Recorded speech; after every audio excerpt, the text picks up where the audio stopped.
won't have society if we destroy the environment. Said by Margaret Mead. And heartwarming namaste to one and all present over here. Today, I stand on this stage and to share my views on a topic spreading awareness for clean environment. Our environment is responsible for a peaceful and a healthier life. Our environment is an essential part of our life.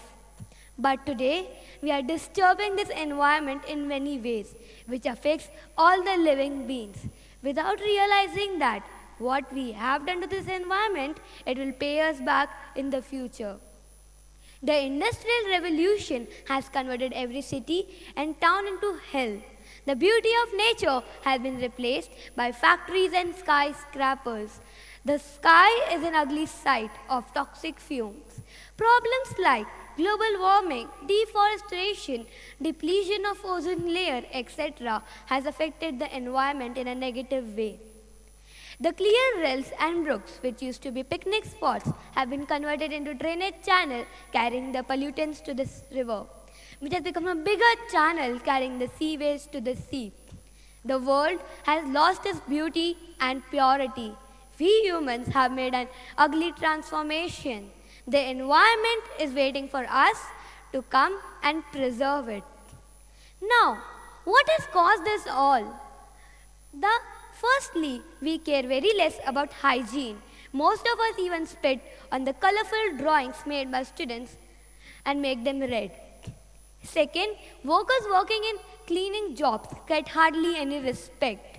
And unless the mentality towards these workers changes, we cannot accept a mass participation. Third, we keep our home clean, especially when the guest arrives. But what about our streets? They are just dirty. Why don't we think that these are only the streets which welcome these guests and they are the way to your home? This has only caused one thing, that is filth. Filth is everywhere in this world, be it a hospital, be it a school, everywhere. But why can't we understand? We need a cleaner environment. Anybody likes here to be in a dirty environment? No. So why don't we keep our environment clean? Though dustbins are kept near the shops, always the garbage is lying outside. Why? Why do you want others to come and put it in? Why? The answer to all this why is sustainable development and the 3 R's. Sustainable development can be described as an action plan for achieving sustainability in any development program. So neither the cause of the environment is harmful nor the resources are desolated. The 3 magical friends of earth, reduce, reuse and recycle, are to our rescue. It's high time to practice the 3 R's. Let's become doers than preachers. Let's follow the 3 R's in our day-to-day life.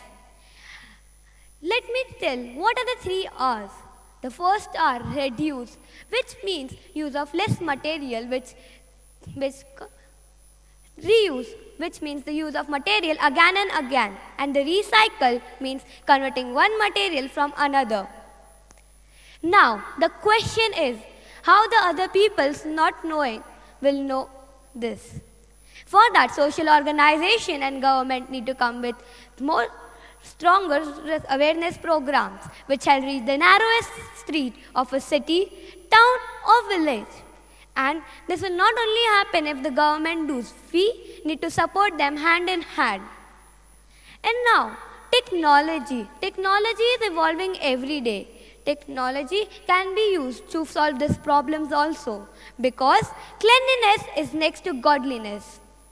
Robots like CCTV camera can be designed which can scan the face of the person who creating filth and send it to higher authorities who can send a receipt of tax. Robots shall be placed at the highly filthy areas. The money or the amount collected by this can be used to solve other problems like clean water and sanitation. We children are the next generation. We need to be implied with the moral values. That's the main job of a school. So, let me talk about my school. My school is in a plastic bag free zone. It has used the ban of plastic bags in the premises and also urged us not to use it anywhere else. Secondly, in our school, we have a composter to convert leaves and flowers into compost. Even 4 such composters are donated to a temple in Bhinder West. Also, some of our students had went for a beach cleanup drive in Uttan. And every year on Gandhi Jayanti, we celebrate Shramdan activity. And our school also have a club named Ecominion, which is an environment-friendly club. All schools shall take such initiative to imply the cause and effects of the solution, because we children's mind are factories of ideas. We can come up with more better solutions to solve this problem. The best way is we children can clean the classrooms in turn and not be depending on the cleaners to clean them. If I talk about in large scale like a country, we need to take the moral responsibility for the upkeep of the nation. We need to think it's my land and come out of our vicinities and clean it. We need to be very responsible and be not expecting others to come and say point. And the best way again is we employers can come and clean their desk before working or after working. Now, is there any hope for a better world? Yes, only if we take the moral responsibility. Many countries have solved this problem. Now, it's our turn. We have to do it, we can do it, and we will do it. Thank you.